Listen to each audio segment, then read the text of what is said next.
Have you convinced her to do Carpool Karaoke? I think we'll do it at some point. I hope so. That was James Corden back in December 2019 at the New York premiere of the soon-to-become cinematic classic Cats.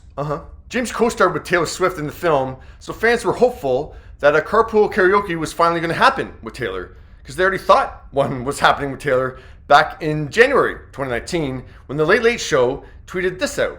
Some of you have never had to harmonize with a Grammy winner while driving, and it shows. Swifties thought that was a reference to Taylor's song Getaway Car from her 2017 album Reputation. The show added even more fuel to the fire when they replied to someone who wrote, "Change your font and don't know how to act, huh?" with the signature Reputation font writing, "I beg your pardon." Well, at that time, it proved to be just the wildest dream for Swifties because no Carpool Karaoke happened. And I really don't know what that was a reference to, because the next Carpool Karaoke was with the Jonas Brothers, and that aired about 5 weeks later. It could have been a reference to Celine Dion's I Drove All Night.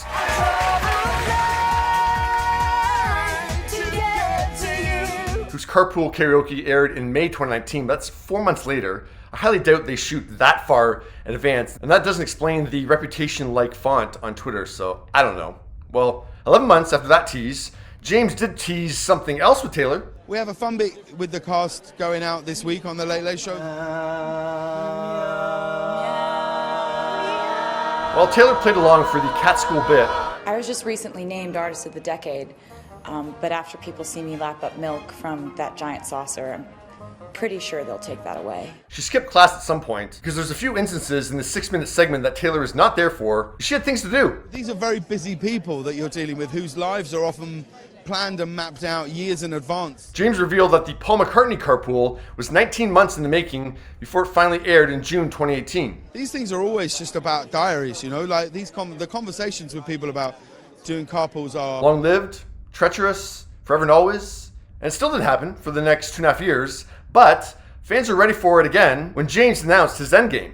This will be my last year hosting The Late Late Show. But now, with the news today that another legendary Grammy winner is his final rider, It's the last week of the Late Late Show, so I'm going to wake James up and drive him to work. Swifties have to accept the sad, not beautiful, tragic news that Taylor is not going for a ride with James. But I don't think it's because of bad blood. Now remember that Taylor turned down the Super Bowl because she wouldn't be able to play all her catalog because she's still re-recording her albums, right?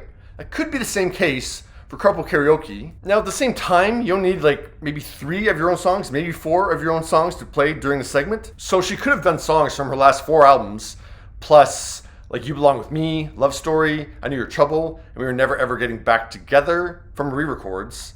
But maybe she was dead set on doing songs from 1989 and Speak Now. I'm very surprised that Taylor didn't end up doing it, because this just seems right up her alley. And yeah, sure, she needed a blank space in her schedule to do this, but I mean, she could have found some time in the last 4 years. But yeah, what do you think?